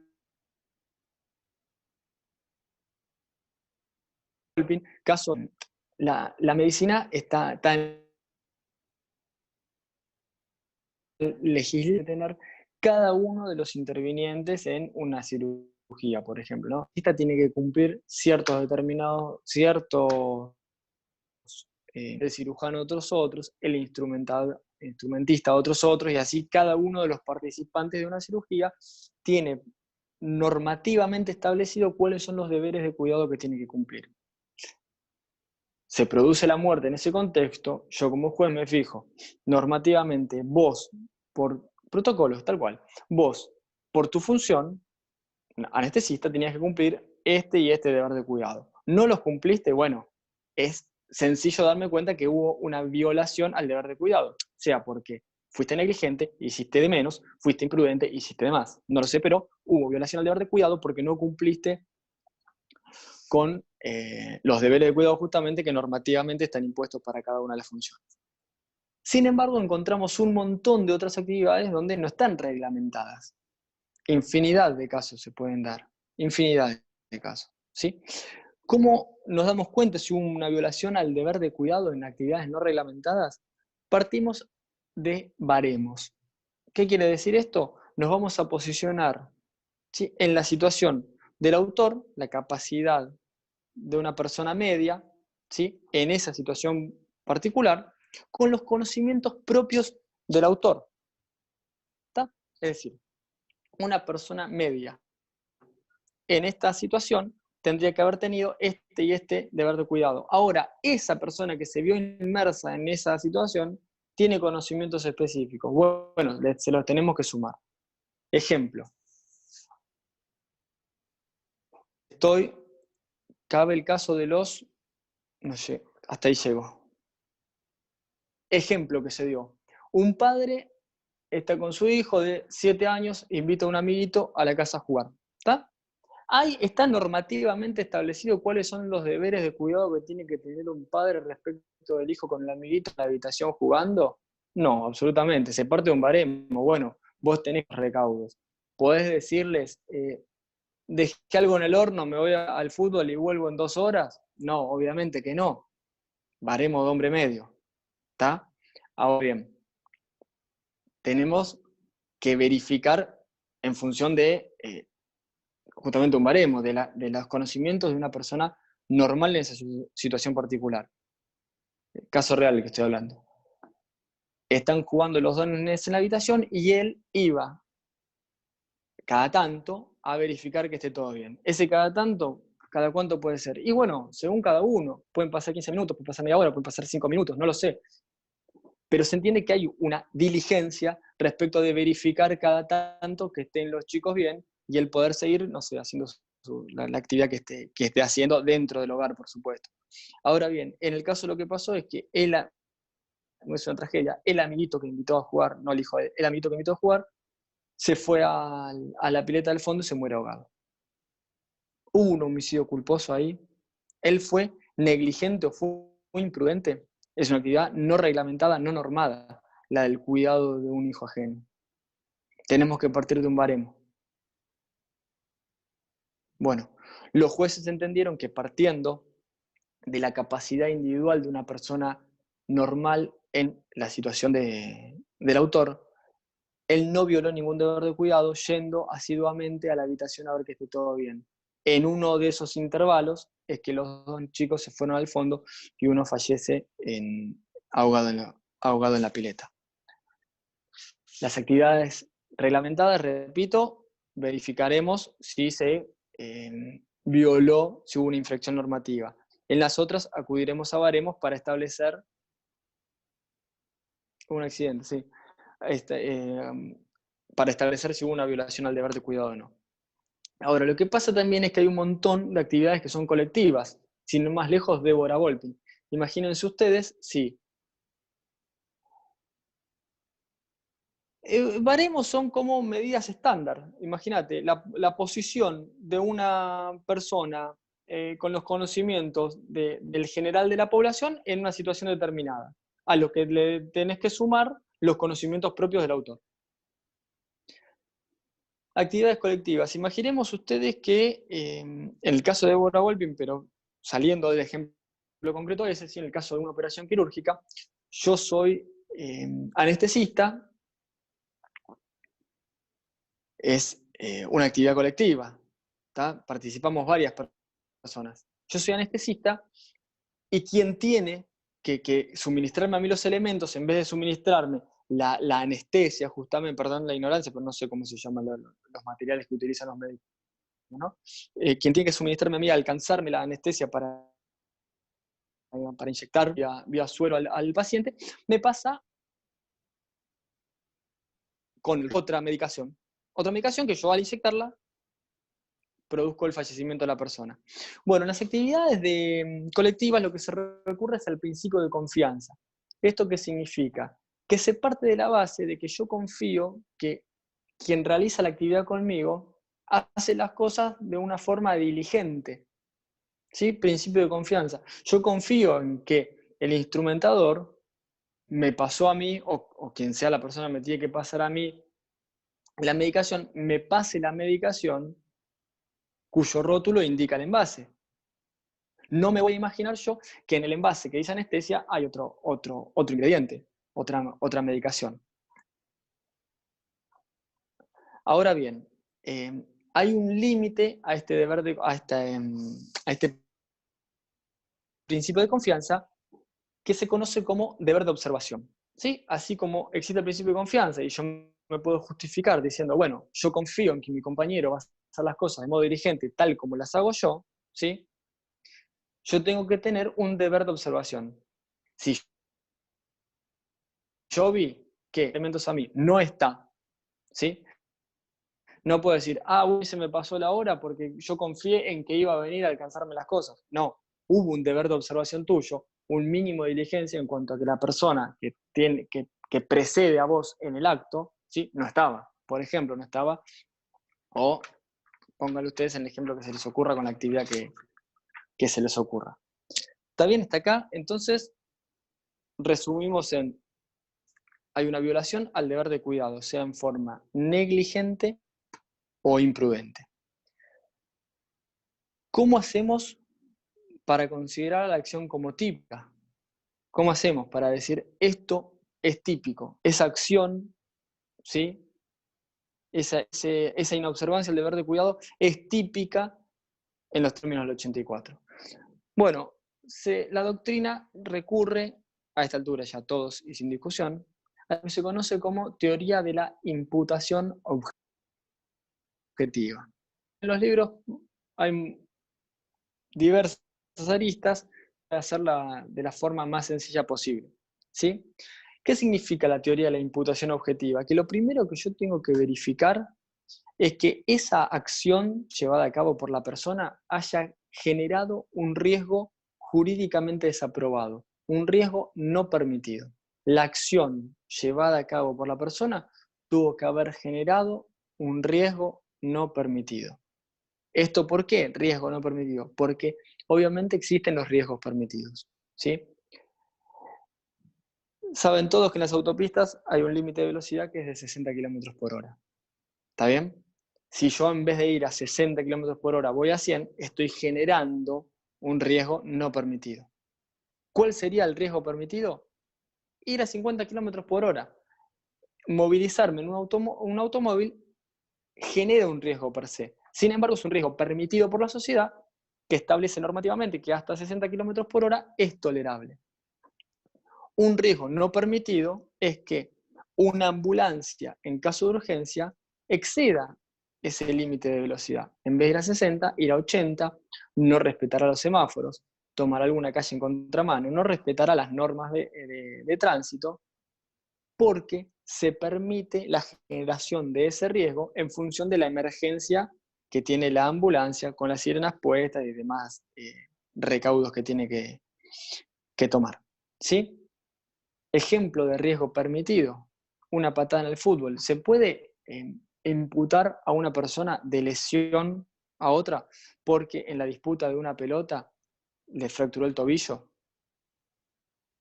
No sé si son futboleros muchos de acá, pero recuerden ustedes a Carlos Tevez con el jugador de Argentinos Juniors, ¿sí? Le quiebra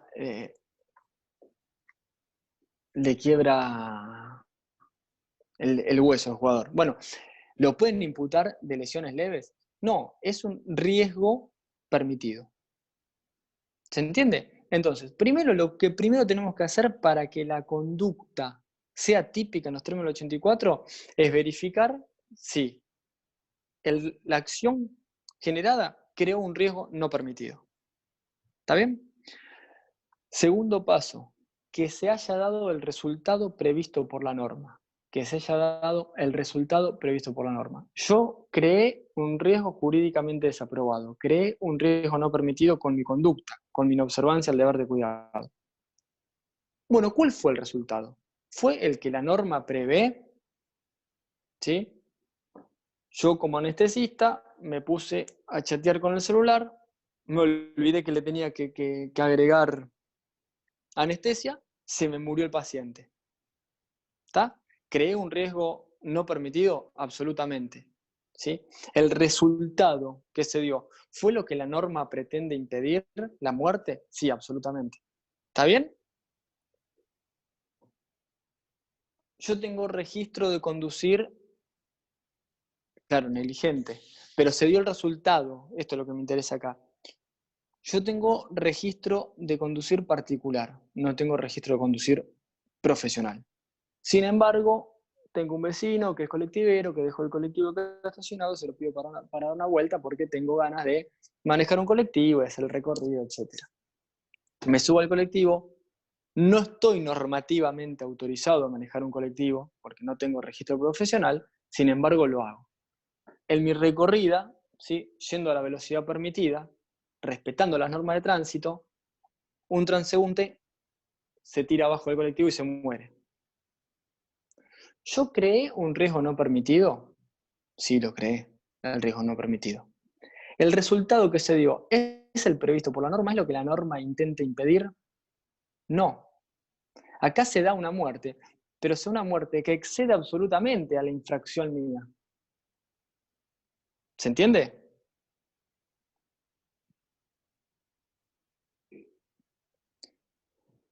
Y lo tercero que tenemos que determinar en términos de imputación objetiva es que la creación, claro que sí, la creación de ese riesgo no permitido tenga vinculación directa con ese resultado. ¿Sí? Por crear este riesgo no permitido se dio este resultado de muerte. ¿Está? Por haberte puesto a chatear con el celular y no suministrar anestesia, se dio la muerte. Por andar en el colectivo sin carnet que te habilite, pero cumpliendo las normas de tránsito, no se dio la muerte. La muerte se dio porque él se quiso tirar abajo del colectivo. ¿Se entiende?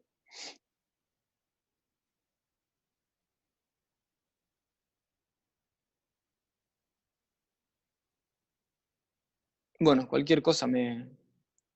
Sí, bárbaro, bárbaro. Entonces, cosas que tenemos que tener bien claro para el homicidio culposo, para entender el homicidio culposo. Hay una inobservancia en los deberes de cuidado. Se puede dar por negligencia o impericia fundamentalmente. El código incluye también la impericia en su arte o profesión, pero entendemos que queda abarcada por todo.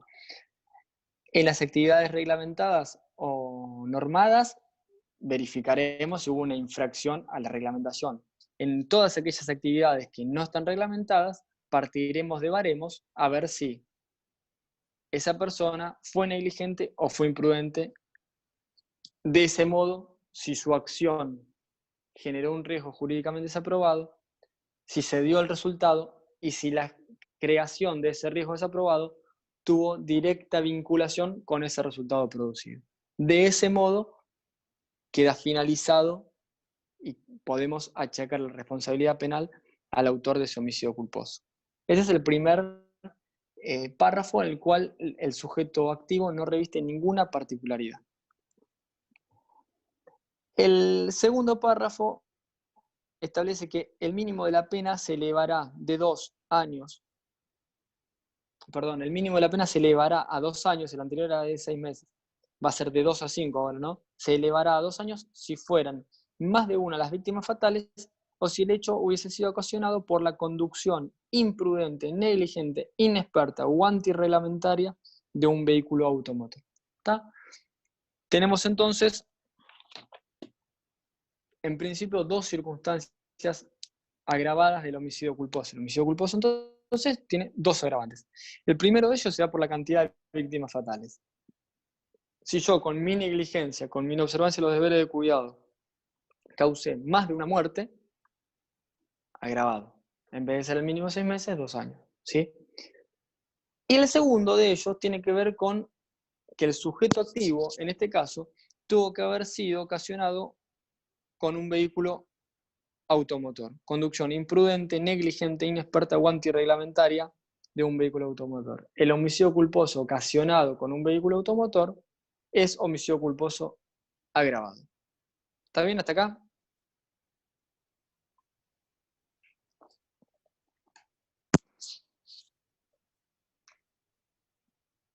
Perfecto.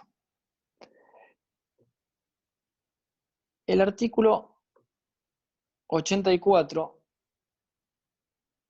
fue modificado. Déjenme buscar un minuto porque el código que tengo no está actualizado. Fue modificado hace no muchos años y se incorporó el artículo 84 bis, que es un agravante de este homicidio culposo por vehículo automotor.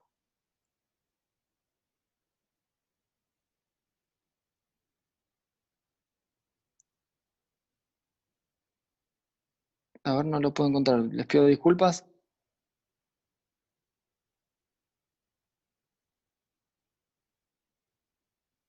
Sí, no me funciona internet. No. Ahí está. Igual cada uno lo tiene ahí para leer, pero bueno, ya que estamos lo leo porque lamentablemente no los puedo escuchar. 84 bis. Será reprimido con prisión de 2 a 5 años e inhabilitación especial el que por la conducción imprudente, negligencia o antirreglamentaria con su vehículo automotor causará otro la muerte. Y la pena será de 3 a 6, es decir, se eleva tanto el mínimo como el máximo si se dieran algunas circunstancias previstas en el párrafo anterior y el conductor. Y acá nos da el código una serie de pautas que devienen de la lógica pura a tener en cuenta para aumentar el reproche, ¿sí? Para que la pena sea mayor. Y tienen que ver con el consumo de alcohol estupefacientes, se determina la cantidad, tiene que ver con el límite de velocidad, si se excede en un cierto margen, si tras el fallecimiento de la persona, tras ocasionar el homicidio, se diera la fuga. Es decir, esta reforma, que es bastante nueva, tuvo que ver con la lógica preocupación de diversos organismos, de madres del dolor, etcétera, Luchemos por la Vida, de los reiterados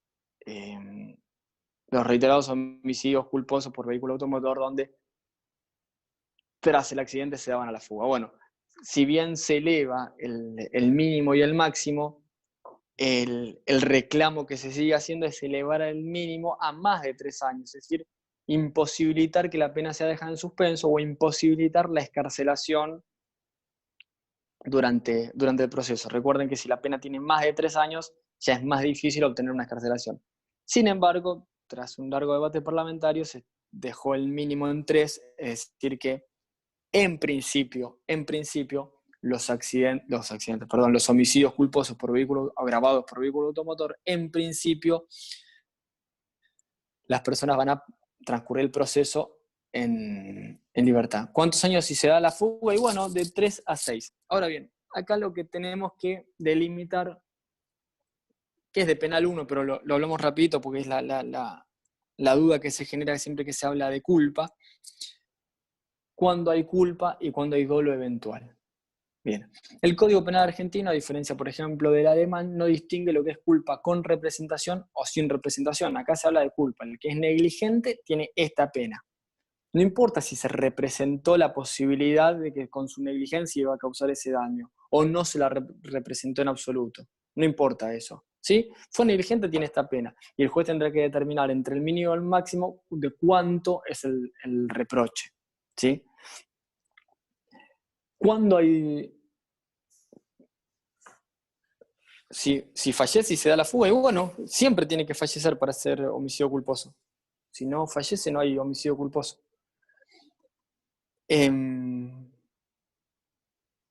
Para establecer cuándo hay dolo eventual o cuándo hay culpa con representación, culpa consciente, tendremos que analizar cada caso en concreto de los vehículos, de vehículo automotor.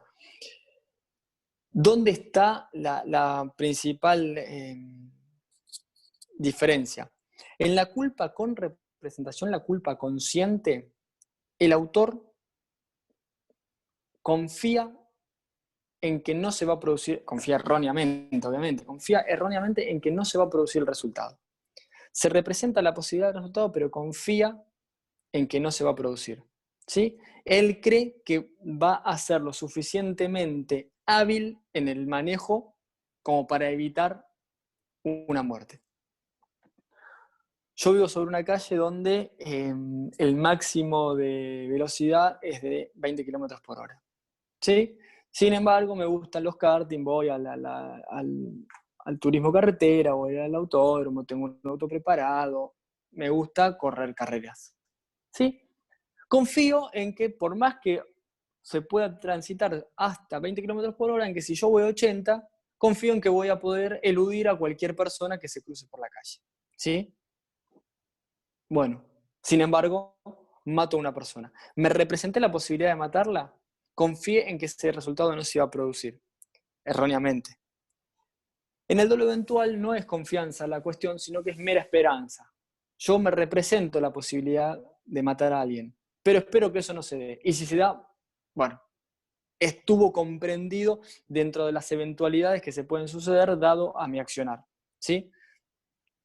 Si bien hay jurisprudencia para todos lados en este sentido, yo creo que hoy por hoy, con los antecedentes que tenemos, no puede haber duda que alguien que conduzca un vehículo a 80 o 100 km por hora, como el ejemplo que acabo de poner, por una calle donde el máximo de velocidad es de 20, no puedo entender que no se represente la posibilidad de matar a alguien.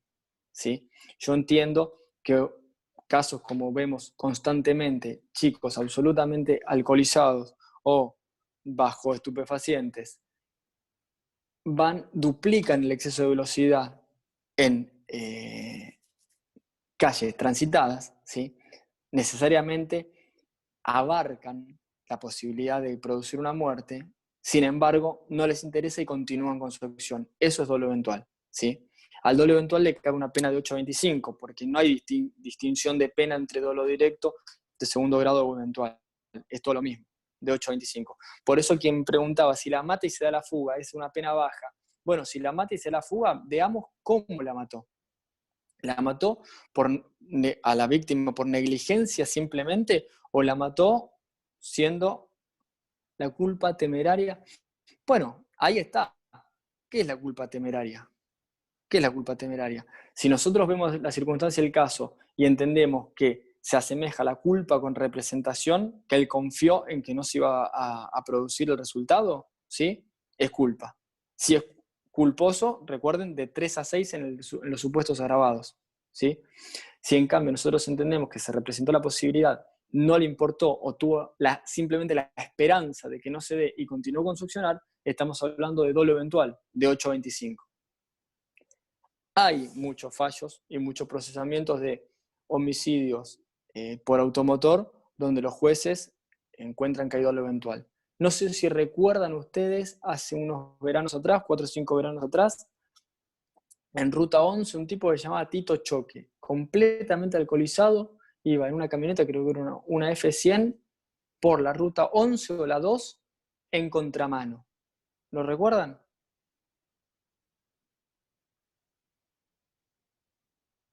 Bueno, ese señor, vas absolutamente alcoholizado en contramano, un tipo que iba absolutamente alcoholizado en contramano con una camioneta por una ruta, ¿sí? En época de verano, donde esas rutas encima tienen una cantidad de gente impresionante. Bueno, yo creo que ahí no hay duda que hay dolo eventual. Creo que no hay duda que hay dolo eventual. Él fue negligente desde ya, pero me van a decir que no se representó la posibilidad de que con su accionar iba a causar una muerte. Sí. ¿Y qué hizo él? ¿Confió en que iba a poder sortear ese resultado o dijo, la verdad, no me interesa, sigo adelante con mi accionar? Bueno, él fue procesado por homicidio con dolo eventual, no por homicidio culposo. La verdad que no recuerdo cómo, cómo finalizó, no sé en realidad, no sé cómo finalizó ese proceso. Bien. Quedan 10 minutos. Me parece mejor, en vez de iniciar con la bolilla de delitos contra el honor, de si quieren hacerme alguna pregunta de todos los temas que acabamos de ver. Sé que lo hice Si mata cumpliendo todas las normas, si él cumple todas las normas, no hay inobservancia de los deberes.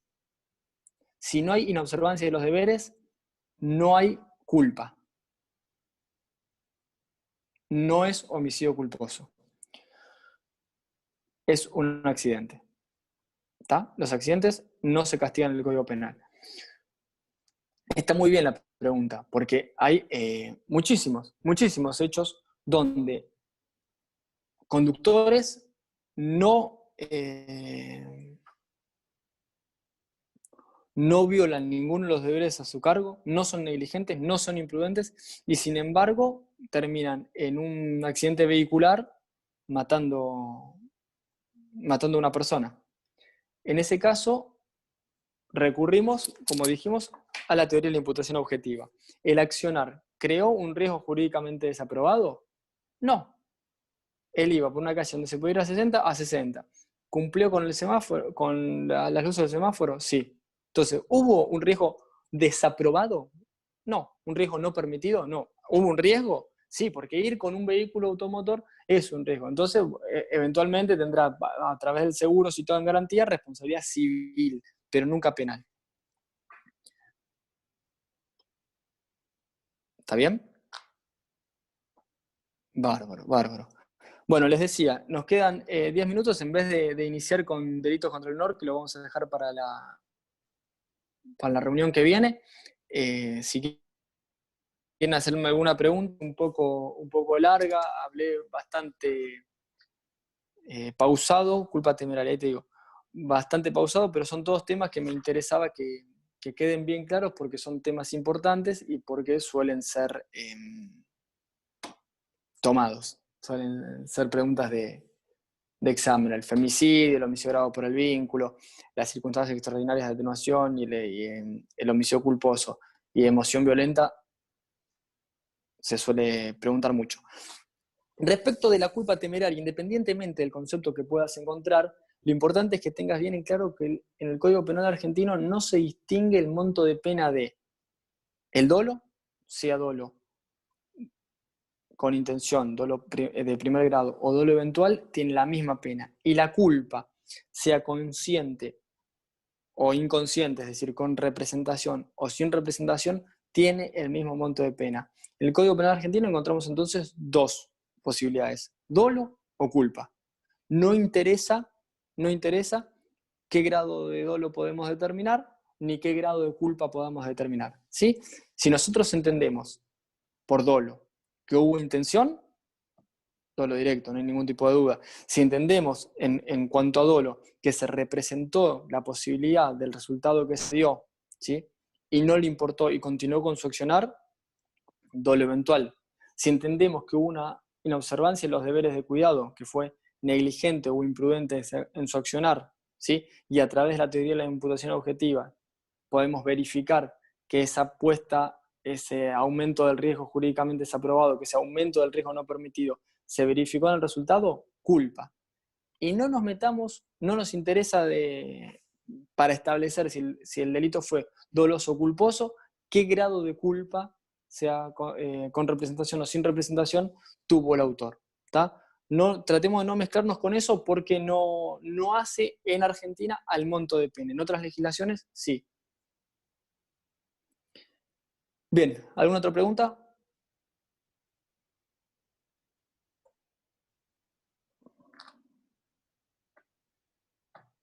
Aborto, hagamos una cosa. El próximo encuentro que tengan conmigo, damos todo delitos contra el honor, que son calumnias e injurias.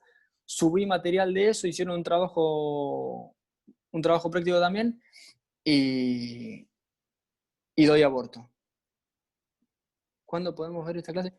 Bueno, ahora la está grabando Ezequiel, terminamos, me manda por mail el link y lo subo. 8012.